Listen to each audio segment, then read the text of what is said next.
Hey everyone, and welcome to this Marvel Snap deck guide where we're today going to talk about the pure value list. Now, I absolutely love this list, and this is one of the ones that I really go to whenever I'm playing by myself. I want to gain some rank, but most importantly, I want a very straightforward play pattern that I can really count on for a good game of Marvel Snap. Now, there's a couple cards in this list here that are really unique and can be subbed out as well, so I'll be discussing, some of the cards, some of the options you have, and how you can sub them out.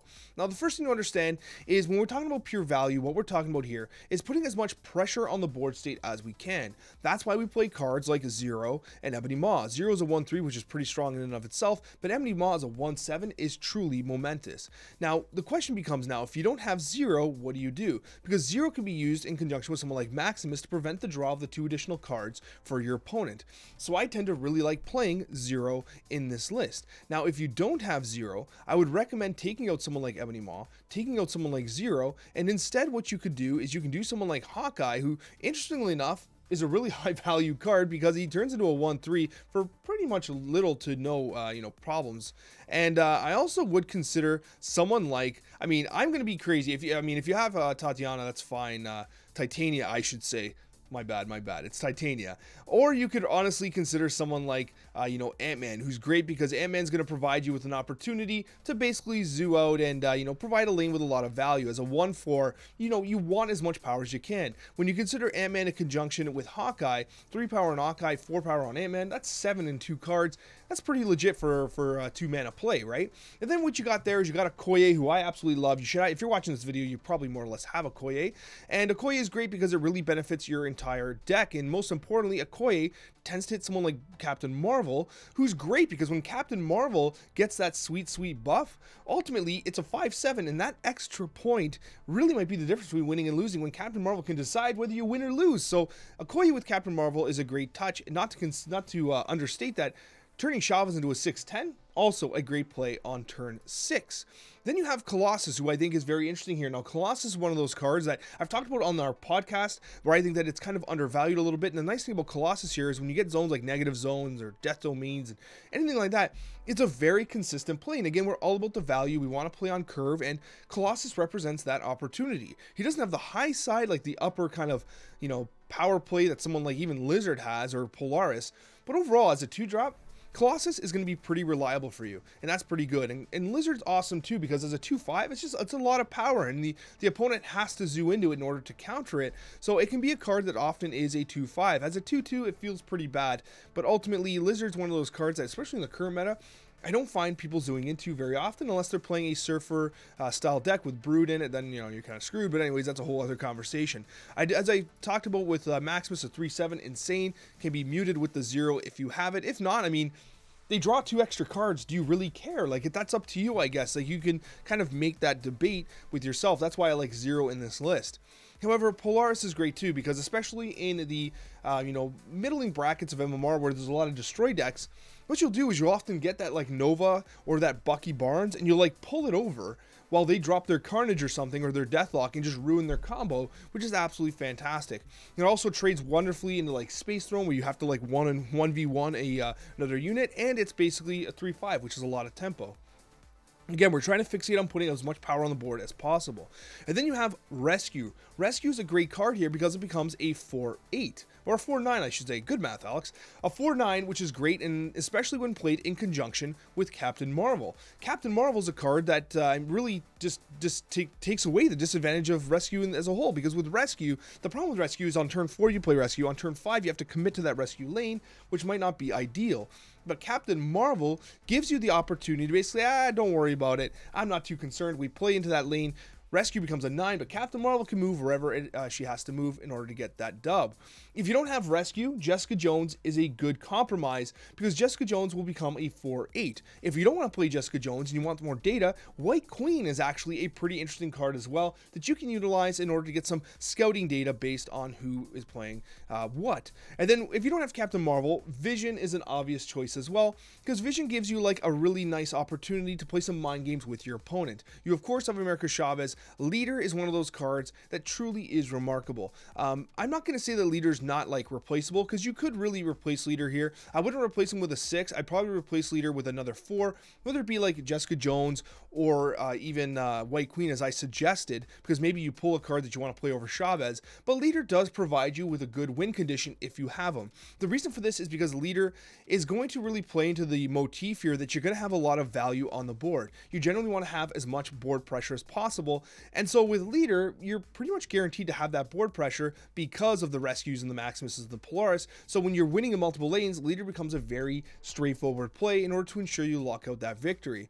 Now, one thing worth considering here is that there are other Pool 3 cards that really do a good job in this list. If you're utilizing 0, you can use someone like Red Skull. A 5/15 is absolutely insane, and once you get rid of that ongoing ability, which basically gives enemy cards +2 power, well then you're able to trade extremely effectively with someone like Red Skull. So that is something that you can consider as well. If you're still stuck in Pool 1 and you don't have, say, someone like Captain Marvel, I'd recommend someone like Professor X, because what Professor X does is when you play Professor X on top of Rescue, what happens is Rescue procs the +5 becomes a 9, and then you have a total of 12 power in that lane with the +3 from Professor X. So that helps you lock down that lane for the victory. So please keep that in mind, that you have a lot of options with regards to how you design this deck. If you're doing substitutions, I would focus on putting as much power on the board as possible. It is essentially what this deck does very well, especially if you have Leader, because he's the ultimate closer on turn 6. Guys, I hope you enjoy these gameplay highlights recorded on Twitch TV. I hope you join our community live on Twitch as well. It's a great community. I've got a link in the description and in the comments section pinned. So please join our community live on Twitch TV and join in the fun as we design amazing decks and have some great games. Thanks for watching, guys, and I hope you enjoy these gameplay highlights. I'm so sick of this. You know what? I honestly, if they get rid of featured and hot locations, I'm happy with it. I am so sick of featured locations. It makes the game unplayable for 2 days. I'm so sick of featured locations. Like, the hot locations being 1 day is fine. Featured locations, I hate it. It makes me not want to play the game. I'm so sick of it. I'm so sick of seeing this. Like, I just don't want to play this crap.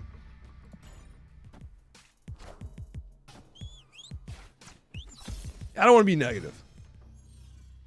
The hot location's fine because it's 1 day, but feature locations for 48 hours just feels so terrible. I'm literally tilting out right now because of this. All right.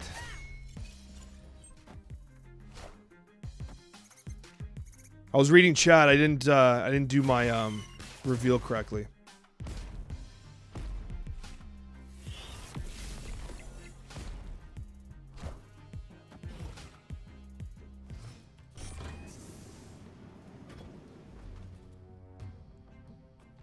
We go New York here. Oh, I am triggered. I am 100% triggered right now. This guy replicates his hand. He's going Death Wave here. No, not even Death Wave. He's just going straight up Death, I think. Crack plays 0, Lizard, Electra. We can't snap. The Moon Girl's a little sus. There's Death Wave. So there's the Death Wave play. We have the correct card for it.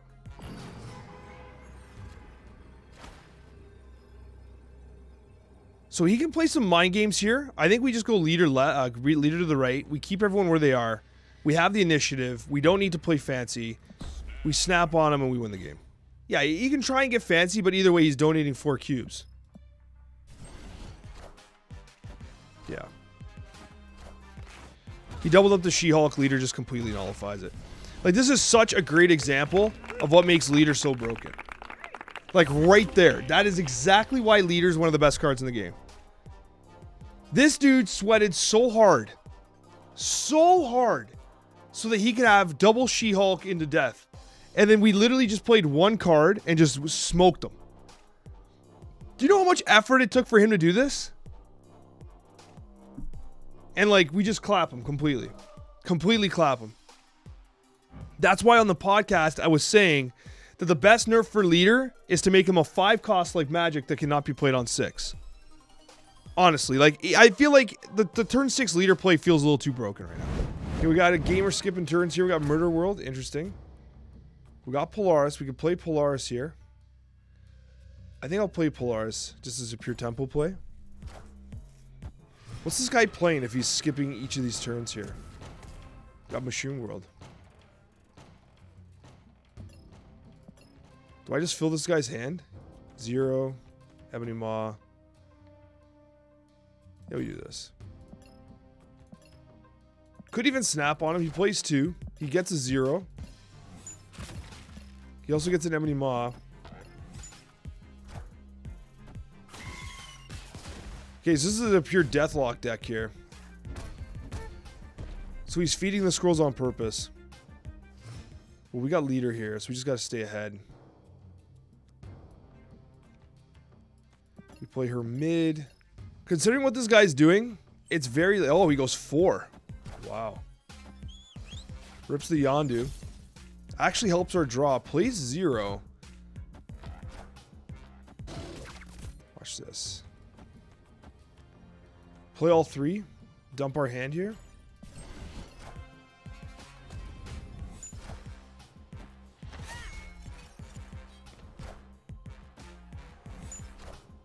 Plays Wave. Plays Carnage. So we actually win the game here, right? We know he's playing Death Wave. We leader here. We also Chavez here. We match the play Captain Marvel moves. We win. Leader. We copy it. He plays an Electra. Interesting. Not what I expected.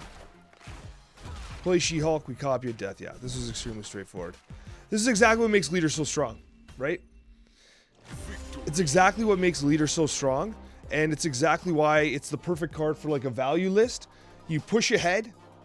You push ahead, you get the tempo, and you create a situation where it's very hard for them to do pretty much anything. Look at that. Ebony Maw to Isle of Silence. How great is this? It's perfect. It's perfect. We have to play into the Isle of Silence in the event that he, like, gets rid of this location, and then Ebony Maw's ongoing becomes active again. So we kind of have to play into it a little bit, because if he's Scarlet Witches or something, or Storms, we won't be able to follow it up.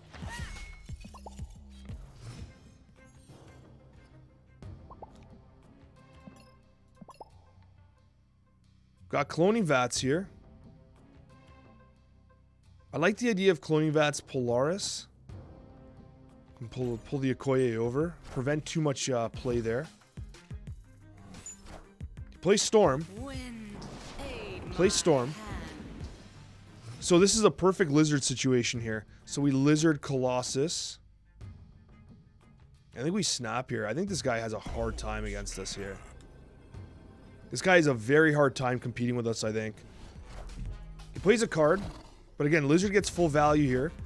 It's Juggernaut. Colossus does not get moved. Beats the location by 1. However, what we're seeing here is we're seeing a lot of 3s be played. Which suggests to me that we are possibly going to be seeing a Silver Surfer. That's what that tells me. We play Captain Marvel here. It's our highest tempo play. Play Sarah, so we're seeing Silver Surfer here.